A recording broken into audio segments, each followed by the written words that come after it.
Hi అండి. Welcome to Gayatri's kitchen. ఈరోజు నేను కమ్మనైన సూపర్ టేస్టీ పప్పు చేసి చూపిస్తాను. అది మెంతికూర టమాటా పప్పు. ఈ పప్పు 3 రకాల పప్పులతో చేస్తానండి. అందుకే చాలా టేస్టీగా ఉంటుంది.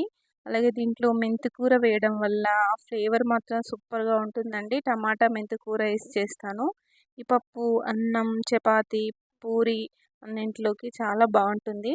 పిల్లలు కూడా ఇష్టంగా తింటారు. ఇప్పుడు ఈ ప్రాసెస్ చూద్దామండి. ఈ పప్పు చేయడానికి 3 రకాల పప్పులను వాడతామండి. దీనికోసము ఒక హాఫ్ కప్పు వరకు కందిపప్పు, అలాగే ఇంకొక హాఫ్ కప్పు వరకు పెసరపప్పు కూడా తీసుకోవాలి. ఈ పెసరపప్పు తీసుకున్న తర్వాత ఇంకొక హాఫ్ కప్పు వరకు ఎర్ర కందిపప్పు అండి. మసూర్ దాల్ అంటారు కదా! అది కూడా తీసుకోండి. మీ క్వాంటిటీని బట్టి అంటే మీ ఇంట్లో ఉన్న వాళ్ళని బట్టి ఈ క్వాంటిటీ డబుల్ చేసుకోండి. నేనైతే అన్నీ హాఫ్ హాఫ్ కప్ తీసుకున్నాను 3. ఇలా సేమ్ క్వాంటిటీ తీసుకొని చేసుకోవాలి. టేస్ట్ బాగుంటుంది.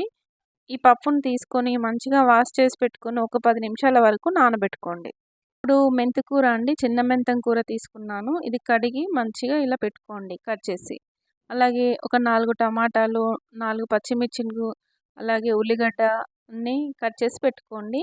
ఇప్పుడు ముందుగా ఒక కుక్కర్ తీసుకొని దీంట్లోకి మనము వాష్ చేసి పెట్టుకున్న పప్పు ఉంది కదా! అదంతా వేసుకొని ఒక 2 గ్లాసుల వరకు వాటర్ యాడ్ చేసుకోండి.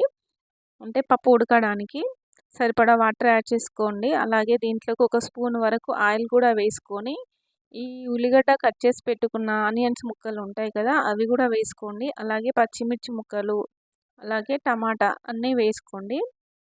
ఇవన్నీ వేసుకున్న తర్వాత దీంట్లోకి మెంతికూర కూడా యాడ్ చేసుకోండి. కట్ చేసి వాష్ చేసి పెట్టుకున్నది మెంతికూర ఉంది కదా! అది కూడా యాడ్ చేసుకొని అలాగే దీంట్లోకి ఒక 2 స్పూన్ల వరకు కారం పడుతుందండి. కారం కూడా యాడ్ చేసుకోండి మీరు తినే స్పైసీని బట్టి. అలాగే సాల్ట్ కూడా యాడ్ చేసుకోండి. ఇవన్నీ వేసుకున్న తర్వాత లాస్ట్‌కు పసుపు కూడా వేసుకొని కలిపి పెట్టుకోవాలి అంతా కలిపి పెట్టుకున్న తర్వాత ఒక 4 విజిల్స్ వచ్చే వరకు పప్పును మెత్తగా ఉడికించుకోవాలండి. ఇలా కుక్కర్‌లో 4 విజిల్స్ వచ్చే వరకు ఉంచండి. విజిల్ అంతా పోయిన తర్వాత మూత తీసి చూస్తే మెత్తగా అవుతుంది పప్పు. మంచిగా సాఫ్ట్‌గా ఉడుకుతుంది. ఇప్పుడు దీన్ని గంటెతో ఒకసారి అంతా కలుపుకోండి. మెత్తగా లేకుంటే మాత్రం పప్పు గుత్తితో మెత్తగా అనుకోండి. నాకైతే మంచిగా ఉడికింది. ఇలా ఉడికిన దాంట్లోకి చింతపండు రసం అండి. కొంచెం చింతపండు నానబెట్టి రసంలా చేసుకొని వేసుకోవాలి. ఇలా ఒక 5 నిమిషాల వరకు ఉడికించుకోవాలి సిమ్‌లో పెట్టుకొని. ఇప్పుడే ఉప్పు, కారం చెక్ చేసుకోండి. ఇలా ఉడుకుతున్నప్పుడే మనము దీంట్లోకి పోపు పెడదామండి. పోపు కోసము పోపు కడాయి పెట్టుకొని దీంట్లోకి ఒక 2, 3 స్పూన్ల వరకు పల్లి నూనె తీసుకోండి. పల్లి నూనె చాలా టేస్టీగా ఉంటుంది పప్పులోకి. అందుకని పల్లి నూనె తీసుకోండి. లేదా నెయ్యైనా తీసుకోవచ్చు. ఇలా నూనె వేడెక్కిన తర్వాత దీంట్లోకి ఒక హాఫ్ స్పూన్ వరకు జీలకర్ర, ఒక హాఫ్ స్పూన్ వరకు ఆవాలు, అలాగే ఎండుమిర్చి వేసుకొని మంచిగా ఫ్రై కావాలి. ఇలా ఫ్రై చేసుకోవాలి. అంటే ఎండుమిర్చి కూడా మంచిగా ఫ్రై కావాలి. ఇలా కొంచెం మంచిగా ఫ్రై అయిన తర్వాత దీంట్లోకి కచ్చాపచ్చాగా దంచుకున్న వెల్లుల్లి రెబ్బలండి మంచిగా వేసుకోండి. వెల్లుల్లి ఖచ్చితంగా పప్పులో వేసుకోవాలి. అలా అయితేనే ఫ్లేవర్ టేస్ట్ బాగుంటుంది పప్పుకి. ఇలా వేసుకున్న తర్వాత కరివేపాకు కూడా వేసుకోండి.